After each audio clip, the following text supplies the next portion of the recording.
puissance t'environne, là avec toi, à tes côtés, elle est devant, et t'entoure, il est pour toi, il est pour toi, de le matin jusqu'au coucher, à chaque pas, veillant sur toi, dans le larme et dans la joie, il est pour toi, il est pour que sa femme reste sur toi. Génération sur ta famille, tes enfants, et les enfants, que sa femme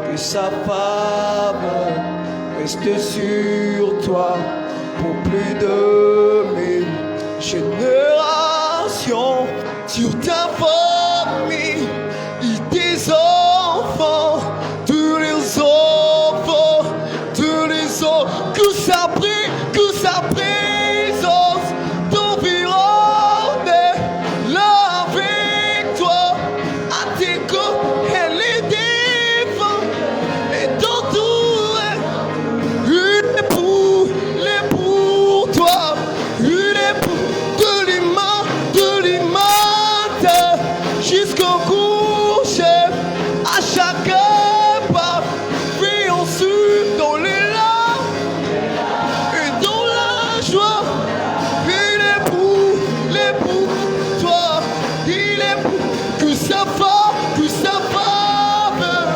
reste sur toi pour plus d'amis, je n'irai sur ta famille, des enfants, de les enfants, que sa présence t'environne, là avec toi, à tes elle est devant, elle t'entoure, il est pour toi, de l'immense jusqu'au coucher, à chaque pas, veillant sur toi, dans la joie, il est pour toi, il est pour toi, il est pour toi, il est pour toi, il est pour toi.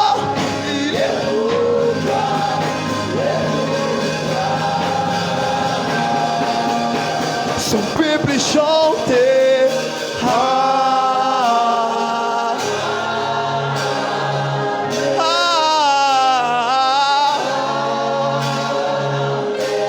Amen. Nous déclarons ce matin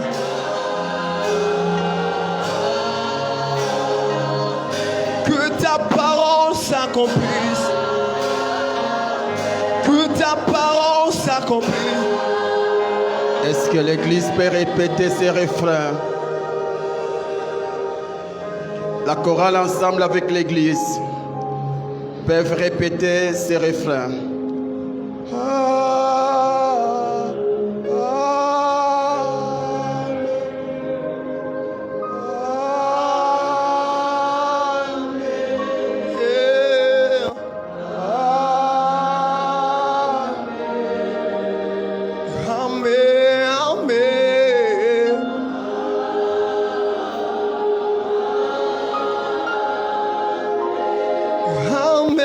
C'est pour toi une façon de saluer sa présence.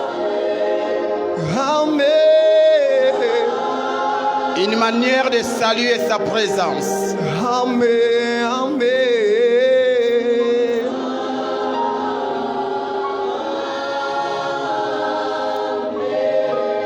Une manière de saluer sa présence. Amen. Parce que nous croyons qu'il est là. Soit ainsi ce matin. Merci Jésus. Nous sommes debout.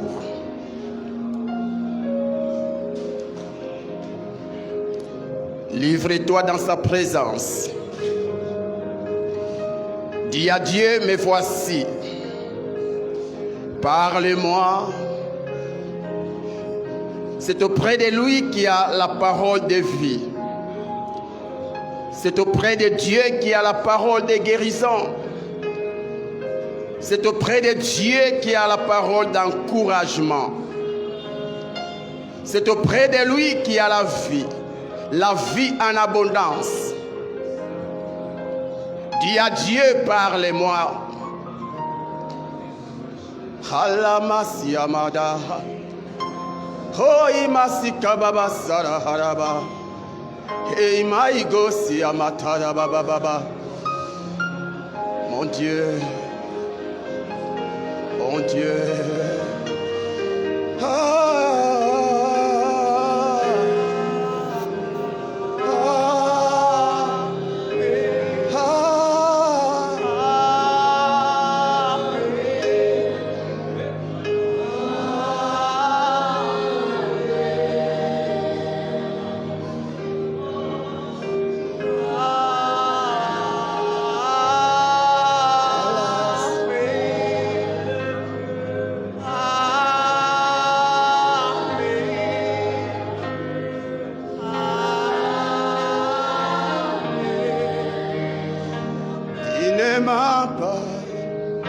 Tu n'es faillible. Qu'est-ce qui t'est possible? Est-ce que l'église peut chanter? Que cela soit ta prière.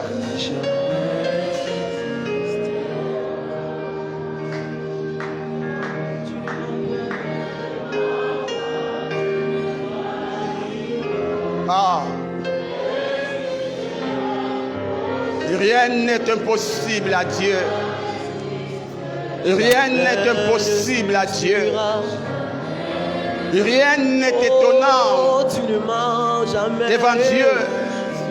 Tu ne mens pas, tu ne failles pas. Il est infaillible. Oh, jamais. Alama. Jamais. Aya baba baba baba baba. Ah. Oh, Encore. Oh, Ah. tu ne failles Tu pas. ne seras pas la première personne que Dieu mentira. Impossible. Cela n'existe pas.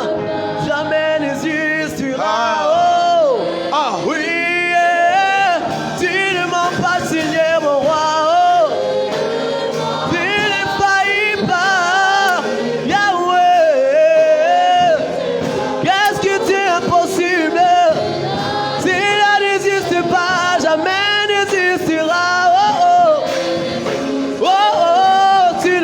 Jamais mon roi,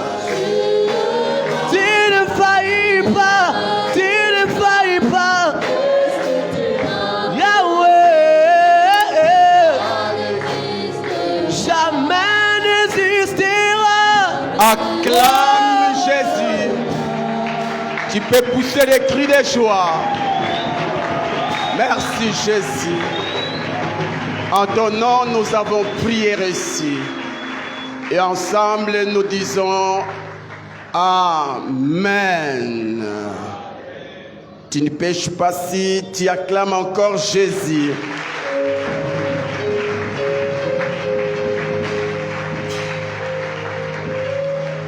Luc chapitre 6.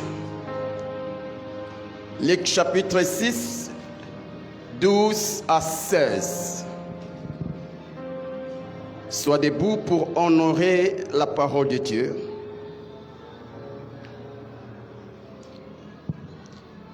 Luc chapitre 6, 12 à 16. Si tu as trouvé, tu peux dire Amen. En ce temps-là, Jésus se rendit sur la montagne pour prier. Et il passa toute la nuit à prier Dieu. Quand le jour parut, il appela ses disciples et il en choisit 12, auxquels Il donna les noms des apôtres. On se limite là. Parole du Seigneur. Que Dieu vous bénisse. Reprenez vos places, s'il vous plaît.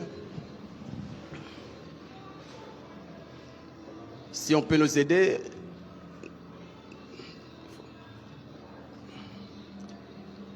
Je vous salue tous dans le nom de notre Seigneur et Sauveur Jésus-Christ.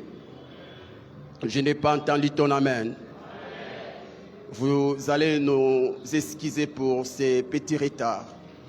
Nous sommes venus en retard, excusez-nous. Les songes et leur interprétation. Les songes et leur interprétation. Ce matin, par la grâce de Dieu ou par la complicité du Saint-Esprit, nous allons vous proposer des songes. Des songes. Voici les premiers songes.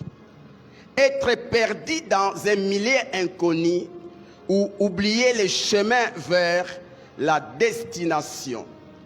Être perdu dans un milieu, dans une ville, dans un village, dans une cité inconnue ou oublier les chemins vers la destination.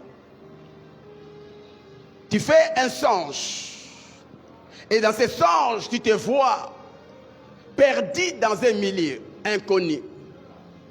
Ou encore, dans ton songe, tu quittes ta maison ou tu quittes ton lieu de travail. Et puis, pour aller quelque part et en route, tu es perdu. Tu ne connais plus les chemins. Que signifie un tel songe? Je me rappelle à l'époque, j'ai eu à faire tant de fois ces songes. Quand tu fais ces songes, où tu es perdu dans une brousse, où tu es perdu quelque part, qu'est-ce que cela signifie? Est-ce que c'est un songe normal? Est-ce que c'est normal? Je le répète toujours, que Dieu a plusieurs moyens de parler à l'homme. Et parmi les moyens, il s'agit des songes. Job 33, versets 14 à 15 dit, Dieu parle tantôt d'une manière, tantôt d'une autre. Mais on y prend garde. L'homme pense que c'est le fruit de ses pensées. L'homme pense que c'est juste le fruit de ses raisonnements. Alors que c'est un moyen par lequel Dieu passe pour lui parler. Malheureusement, plusieurs s'en foutent. Et c'est pourquoi ils sont surpris. C'est pourquoi ils sont surpris. Parmi les moyens que Dieu utilise pour parler à l'homme, nous voyons aussi les songes. Et quand tu fais un tel songe où tu es perdu quelque part, et surtout si le songe est répétitif, qu'est-ce que cela signifie?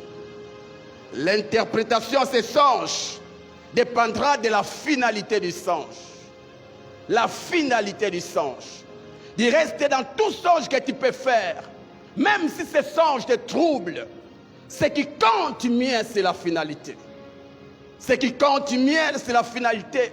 Si la personne qui s'est vue perdue s'est en sortie, cela est bon. Cela est bon. Mais si la personne n'est pas arrivée à s'en sortir, ce songe pour lui n'est pas du tout bon. Le fait de se retrouver perdu dans un endroit inconnu n'est pas du tout bon. Parce que premièrement, cela te bouffe ton temps et te donne du retard. Tu fais un timing où tu dois faire presque 1 heure ou 2 heures du temps. Et puis tu es perdu quelque part. Crois-moi, le fait de se perdre va bouffer ton temps. Et les Anglais disent, le temps c'est de l'argent. Et la Bible dit, rachetez le temps. À part le temps, tu seras aussi stressé. Stressé. Quand tu es perdu quelque part, cela ne va pas seulement te bouffer ton temps, mais cela va aussi te stresser. Et si tu ne gères pas bien le stress, cela peut endommager ta vie. Et à part cela, cela va aussi t'empêcher d'arriver là où tu devais aller, sauf si tu trouves quelqu'un pour t'orienter. Spirituellement, qu'est-ce que signifient ces songes? Quand tu te vois perdu quelque part, premièrement, cela annonce la confusion. Il y a la confusion, il y a la déception, il y a la perte, ainsi que la mauvaise décision. Quand tu es perdu quelque part, il y a la confusion, tu ne sais plus quelle direction prendre. Et pendant que tu réfléchis, il y a les tâtonnements. Il y a les tâtonnements. Quand tu fais un songe où tu es perdu quelque part, regarde bien ta vie. Tu verras que ta vie ne fait que tâtonner. Tu ne fais que tâtonner dans la vie. Tu ne fais que tâtonner dans ta vie. Où tu essaies, ça ne marche pas. Où tu fais ça, ça ne tient pas. Tu es déjà pris dans ces songes. Dans ces songes. Encore. La personne qui a fait ces songes doit comprendre que devant elle se cache une situation qui va l'entraîner dans une confusion totale. Dans une confusion totale. Ou devant une décision qui va l'embarquer dans une aventure dangereuse et qui peut mal aboutir ou finir par une déception. Quand tu fais ces songes, sache que devant toi, il y a une confusion. Il y a quelque chose qui se prépare, qui va t'entraîner dans une forte confusion, où tu seras en train de tâtonner, où tu seras en train de toucher partout, sans arriver. Sans arriver. Mais, si tu as réussi quand même à t'en sortir, les songes pour toi signifient que dans ta vie ou dans les parcours de ta vie, il arrivera des moments où tu connaîtras des problèmes qui vont tourmenter ton cœur, des problèmes qui vont t'entraîner dans des confusions, des problèmes qui vont t'entraîner dans des déceptions. Mais gloire au Seigneur, le fait que dans ton songe, tu t'es vu là où tu devais aller, cela c'est déjà un bon signe. Ce qui signifie, malgré les déceptions, malgré la confusion, Dieu finira par te donner la victoire. Est-ce que quelqu'un peut acclamer le Seigneur?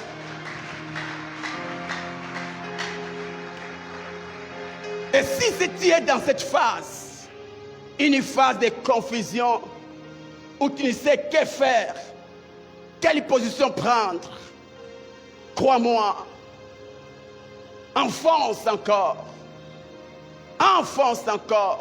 ne lâche pas. De même que dans ton songe, malgré que tu t'es retrouvé perdu, mais tu as quand même retrouvé le chemin jusqu'à arriver à destination. Sache qu'avec le Seigneur, l'Éternel Dieu finira par te donner la victoire, finira par t'amener là où tu dois aller, finira à te permettre d'arriver à ta destination. Alléluia. Alléluia. Et pour toi, voici quelques points de prière.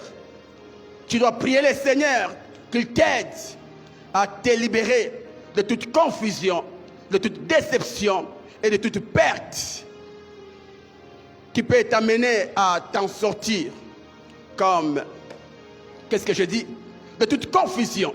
Et que Dieu te libère de ces choses, afin que, de même que dans ton songe, tu t'es vu à ta destination, de même aussi dans la réalité de ta vie, que Dieu te fasse grâce pour t'en sortir de confusion. Tu dois aussi chasser tout esprit de confusion et de déception loin de ta vie au nom de Jésus. Tu dois proclamer la victoire sur tous les plans du diable contre ta destinée. Bref, si cela te concerne, tu peux nous chercher au bureau. Mais, si dans ton songe, tu n'as pas réussi à t'en sortir, ce n'est pas bon.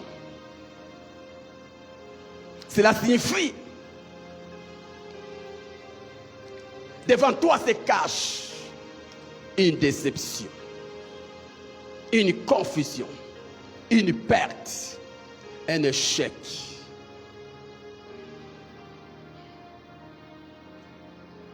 Tu es une sœur.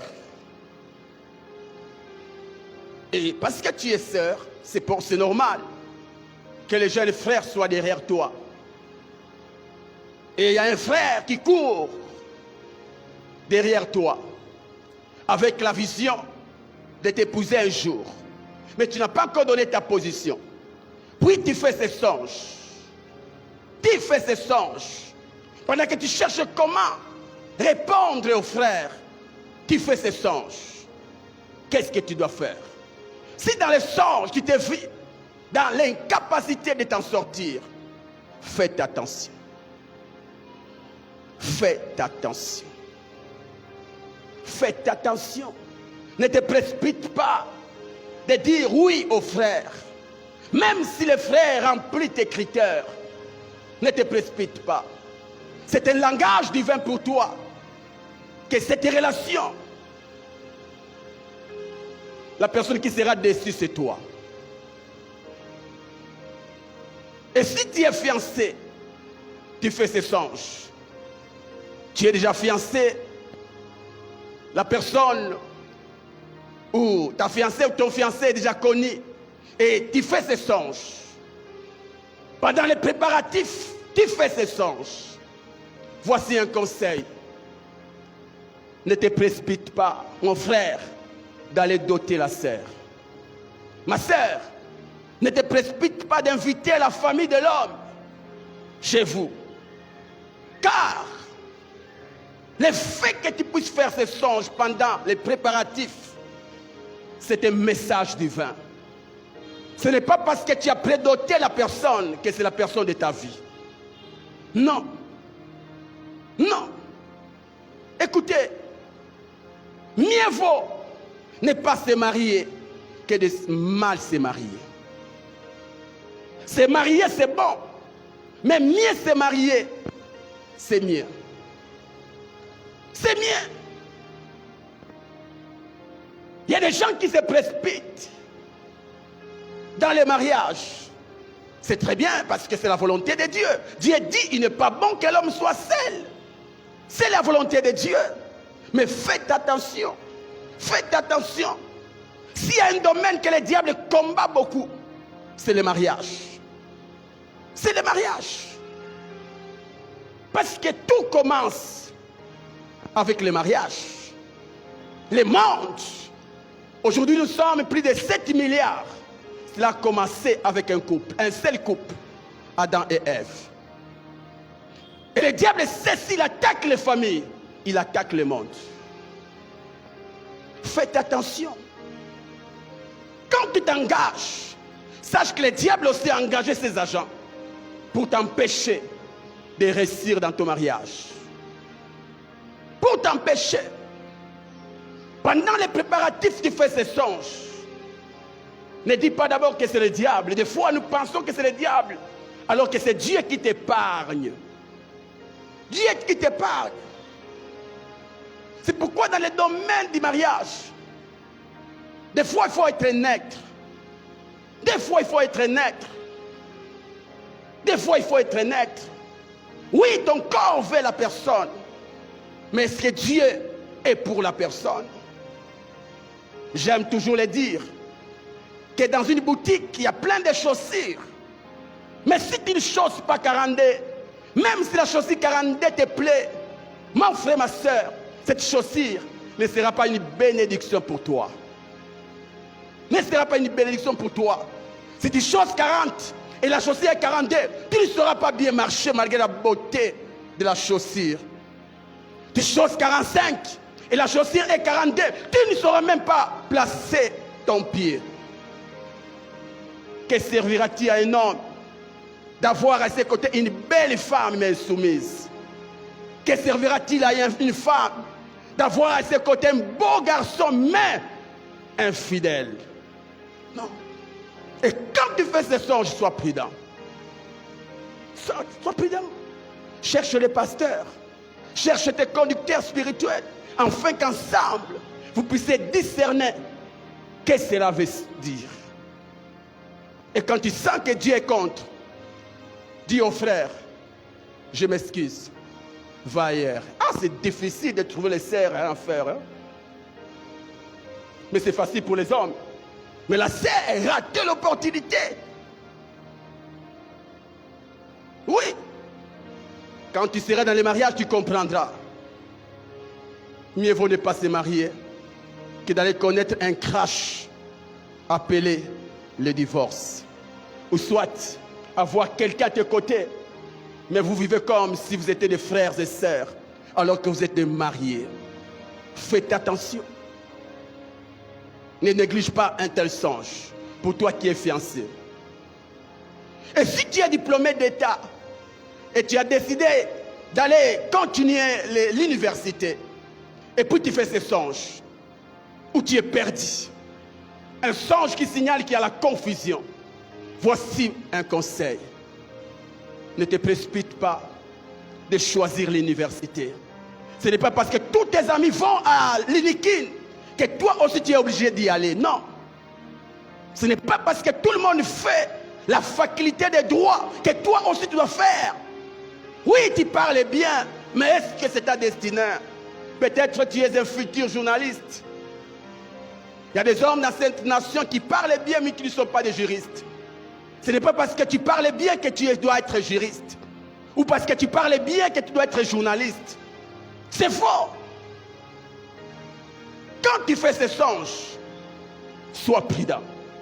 Passe ton temps dans la présence de Dieu. Sinon, tu vas échouer, échouer et rééchouer. Non pas que le diable est contre toi, mais parce que tu n'as pas entendu la voix de Dieu. Dieu t'a parlé, mais tu as esquivé. Et si tu es dans les affaires, tu fais des affaires, puis une opportunité se présente, où tu dois engager ton argent dans une opportunité ou soit dans un marché. Quelqu'un se présente avec un marché et il cherche des actionnaires. Et tu as aussi l'argent. Tu étudies les marchés. Tu dis, waouh, ça c'est une opportunité. Et la nuit, tu fais ces songes. Faites attention. Même si tout est bien, faites attention. Pour toi, Dieu est en train de te dire attention. N'engage pas ton argent dans cette affaire. Sinon, tu seras déçu. C'est pourquoi il est important à toujours prier à chaque fois qu'une opportunité se présente. Qu'elle soit bonne ou mauvaise, prie. Prie. Tu es ministre de Dieu, tu es serviteur de Dieu, tu es pasteur et tu fais ces songes. Tu fais ces songes.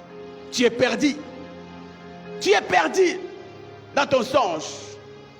Cher pasteur, cher homme de Dieu, faites attention avec les grandes décisions que tu peux prendre dans le temps. Faites attention. Sois prudent. Quand un homme de Dieu fait un tel songe, il doit être prudent dans toute grande décision qu'il peut prendre. Sois prudent. Suis le modèle de Jésus. Jésus devait choisir les 12. Jésus n'avait pas que 12 disciples. Il y avait toute une foule de disciples derrière lui. Mais pour les choix de sa ceinture, Jésus n'a pas dit, ok, celui-ci est zélé, celui-ci, non. Il a passé toute une nuit. Il a passé toute une nuit en train de prier. Et certainement, c'est pendant cette nuit, bon, là c'est moi, ça n'engage que moi, où Dieu va lui dire, ok, parmi les 12, il y a un, il faut l'enrôler afin que la prophétie s'accomplisse. Judas. Jésus a prié pour dire, Seigneur, aide-moi. Tu sais qu'après moi, il doit y avoir une équipe qui va toucher tout le monde avec l'évangile. Mais toi, tu connais les cœurs. Car Dieu ne regarde pas ce qui frappe à l'œil. Dieu regarde les motivations internes. Il y a des personnes qui sont trop zélées pour le Seigneur, mais mal motivées. Il a un objectif. Tu les vois venir à la compassion, zélés, et tu penses qu'il est fait pour le Seigneur. Alors, il a un autre objectif. Des sœurs zélées au protocole. Tu penses qu'il est fait pour le Seigneur, mais alors il est là pour s'exposer aux garçons, afin qu'un bel homme puisse. Faites attention. Faites attention. Et là, dans tous les domaines, quand tu veux t'engager, quand tu veux prendre une grande décision, depuis que je suis pasteur, j'ai compris. Au début du ministère, je pouvais voir un frère zélé, ok, soit président de ça, soit ça, moderne, prêche. Mais après 5 ans de ministère, tu peux manifester ton zèle comme tu veux. Si l'esprit ne me convainc pas, tu ne prêcheras pas ici. Parce que j'ai compris. J'ai compris. Des fois, nous nous fions au talent ou au don, au zèle, au lieu de regarder le cœur. Mieux vaut un frère qui ne sait pas prêcher, mais qui a un bon cœur à tes côtés, qu'un frère qui sait zèler, mais qui te critique partout. Et souvent, on est entouré de tels frères, de telles sœurs, qui sont à côté des hommes de Dieu, zélés, qui prêchent bien, mais ils critiquent les pasteurs derrière son dos. Tu dois toujours discerner. Tu es entrepreneur, n'engage pas tout le monde. Le fait de voir son CV ne dit pas que c'est un bon frère pour toi. Il peut être bon, mais un grand voleur. Faites attention dans ton équipe. Pour faire un bon choix, il ne s'agit pas seulement que tu dois être pasteur. Dans tout domaine de la vie, quand tu as une structure où tu dois engager des gens, faites attention. Faites attention. Pour les païens, ils regardent plus l'expérience. Mais pour toi, regarde plus le cœur. Quand tu sens que la personne a un bon cœur, fais comme les blancs. Prends la personne et forme-la. Et il sera un bon collaborateur pour toi. Amen, amen. On acclame le Seigneur pour ses songes.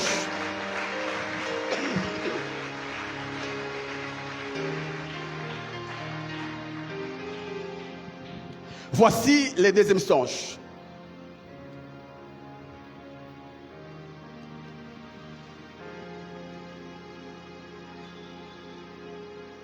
Voir une ou plusieurs clés dans les songes.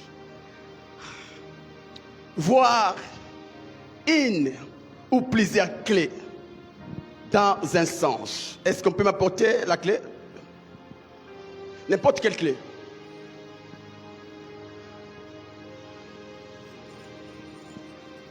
Voir une ou plusieurs clés dans un songe. Qui a déjà fait ces songes? Vous ne serez pas nombreux. On est tous les jours avec les clés, mais pour songer les clés, ce n'est pas facile. Lorsque tu fais un songe et tu vois une ou plusieurs clés, ou quelqu'un qui te donne une ou plusieurs clés, c'est un bon signe. C'est un bon signe. Mais avant d'aller loin, commençons d'abord par définir les concepts clés. C'est quoi une clé? C'est quoi une clé? C'est un petit objet au caractère unique qui sert à verrouiller ou à déverrouiller une serrure ou un cadenas. Est un objet qui permet d'accéder à quelque chose ou de résoudre un problème. La clé peut aussi signifier un secret. Un secret. On peut dire le secret pour vaincre le péché ou encore la clé pour vaincre le péché. C'est la même chose. Bref, la clé joue le rôle de fermer et d'ouvrir une porte. La clé. Et tout dépend de la nature du clé que tu as songé. Car il y a plusieurs types de clés. Devant moi, j'ai deux types de clés. Il y a d'abord la clé qui me permet d'ouvrir la voiture. Ça, c'est un langage. C'est juste un langage. Mais le vrai langage, c'est démarrer. Mais il y a aussi une autre clé qui me permet d'ouvrir notre chambre et de la fermer. De la porte de la chambre. Quand tu rêves les clés, en soi, tu es devant quelque chose qui te permettra d'ouvrir et de fermer.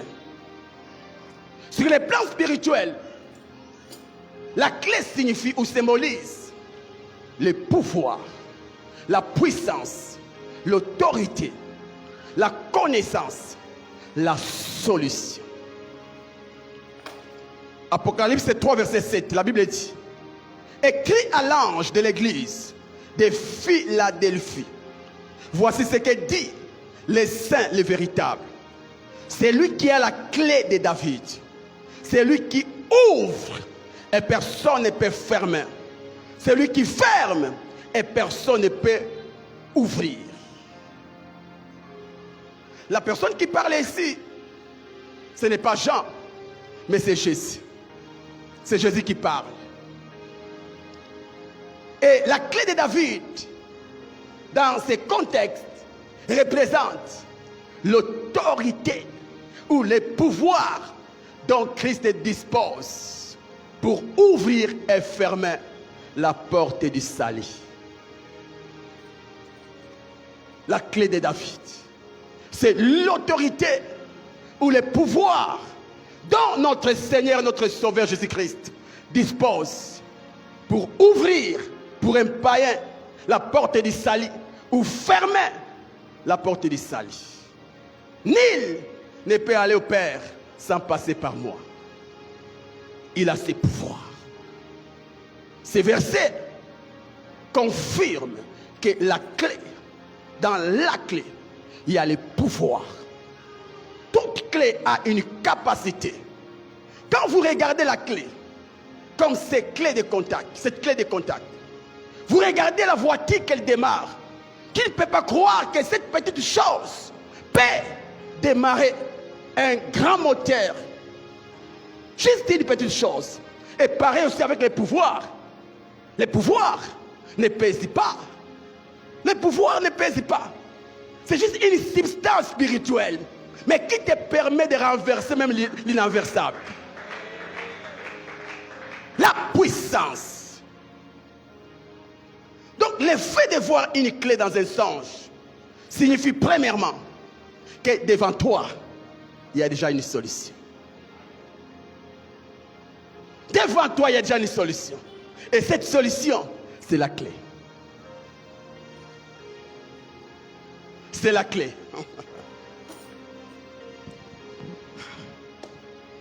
C'est la clé. Écoutez. Si dans ton songe, tu vois quelqu'un te donner une ou plusieurs clés, ce songe signifie qu'on t'a donné l'autorité. On t'a donné le pouvoir. C'est pourquoi c'est rare de faire ces songes. Il y a des gens, c'est lié. Depuis que vous êtes nés, vous n'avez jamais fait ces songes. Surtout quand tu sais que tu es un homme de Dieu et que tu fais ces songes où tu vois quelqu'un te donner une clé ou te donner plusieurs clés, quelle que soit la nature de la clé, sache-le, Dieu t'a donné son pouvoir.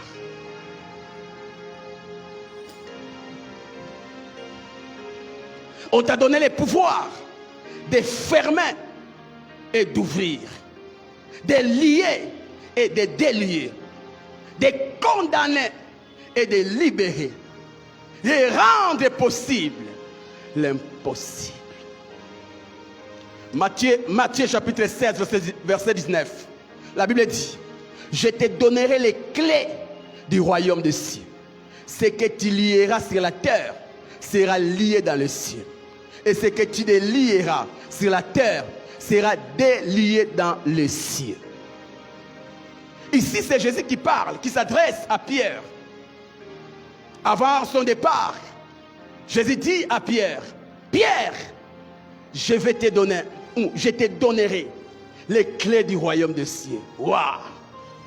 Tu peux penser que c'est Pierre qui détient les clés du royaume de Dieu. Non, c'est un langage. C'est un langage. Car un invité ne peut jamais te posséder ou soit être le gardien de mes clés ou l'auteur de mes clés, les clés de ma maison. Non. Les clés du royaume, c'est Dieu qui les détient. Mais quand Jésus dit à Pierre, je te donnerai, en soi il parlait du pouvoir, en soi il parlait de la puissance, il parlait de l'autorité. Et dans Acte 2, cette prophétie, ou cette parole, ou cette promesse s'est accomplie.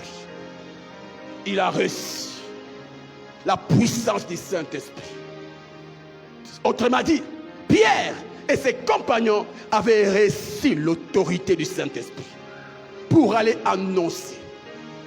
Et voyez, il était en face des perdus. Il était en face des païens, donc des païens qui n'avaient pas accès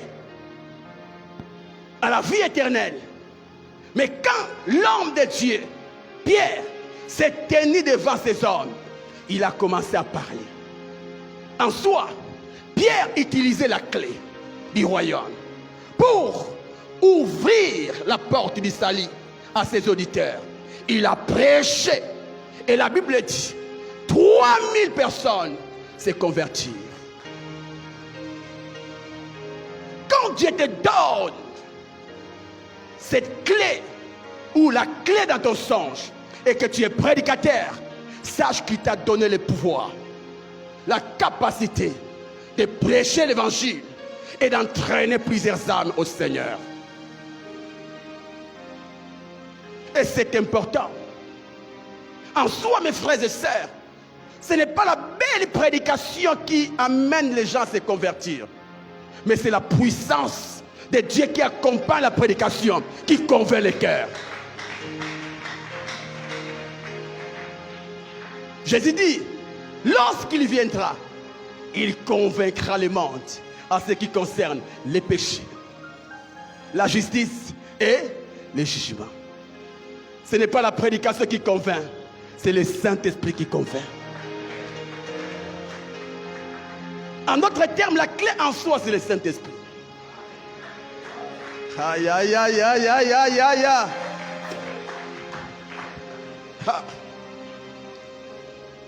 Et au verset 3, au chapitre 3, l'apôtre Pierre va nous révéler une autre dimension de la clé. La clé n'a pas seulement le rôle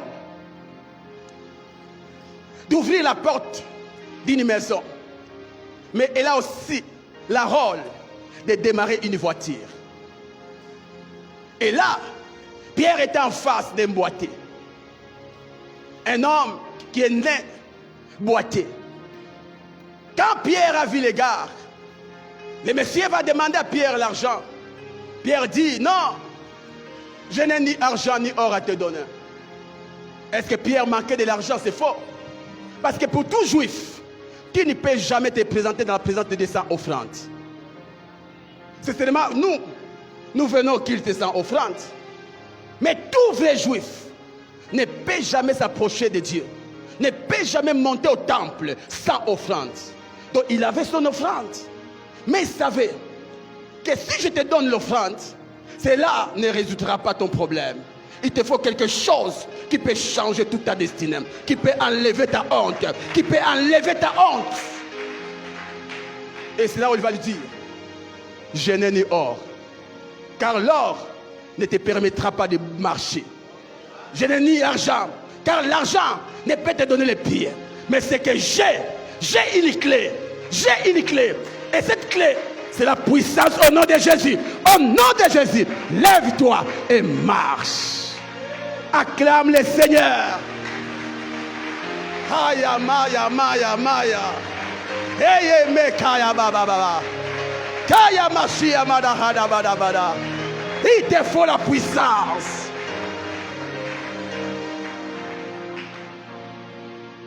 Mon frère, à la place de chercher l'argent, cherche la puissance.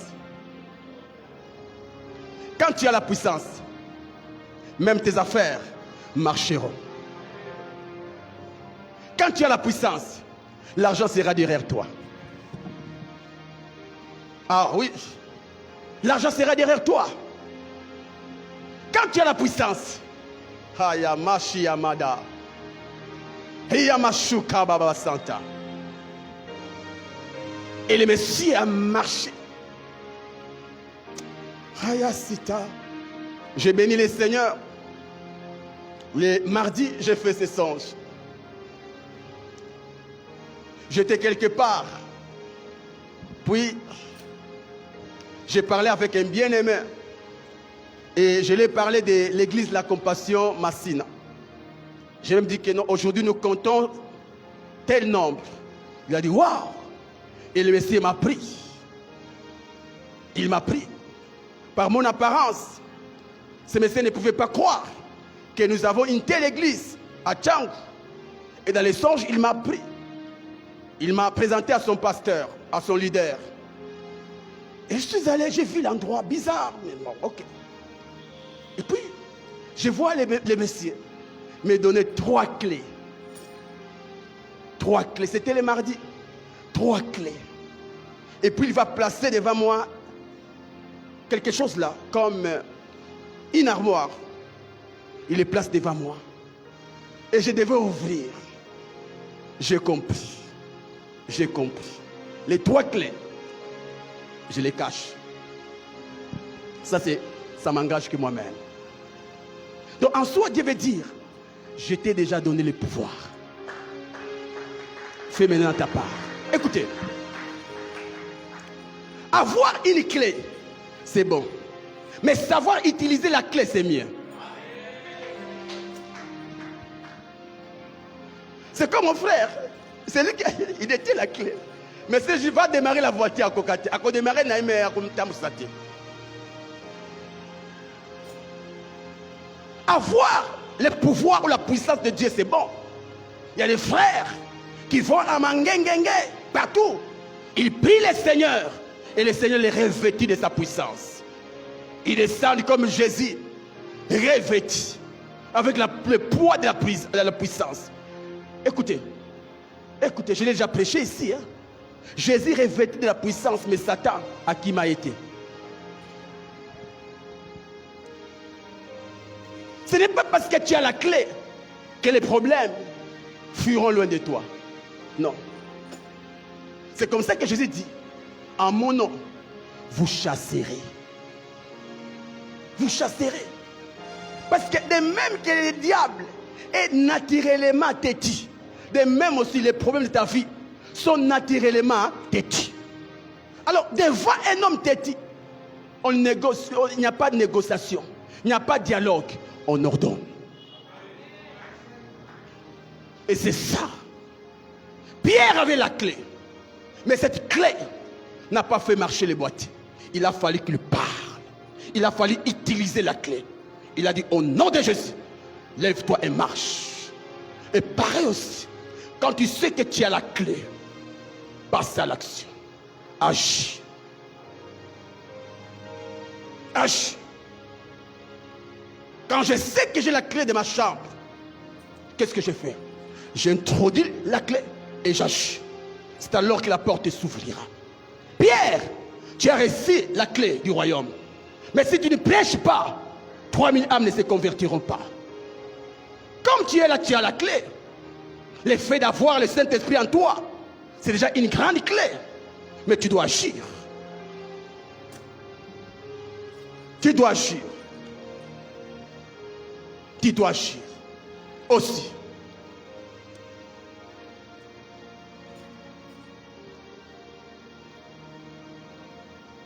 Tu peux aussi avoir les clés dans ton songe.